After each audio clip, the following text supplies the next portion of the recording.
Ada ustaz ajar supaya imam solat kuat suara ketika menyebut Sami Allahu liman hamidah waktu tidak serentak sama makmum.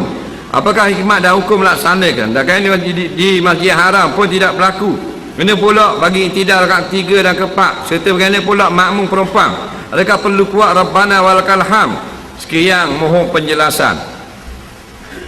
Bila kita bangkit pada rakaat Sami Allahu liman hamidah, dalam mazhab Syafi'i, makmum dan imam juga sunat berkata Rabbana walakal ham atau Rabbana lakal ham. Dalam mazhab Hambali, makmum kata imam kata Sami Allahu liman hamidah, makmum jawab Rabbana walakal ham, ramai-ramai. Jadi masalah ni bukan masalah ijma' ulama.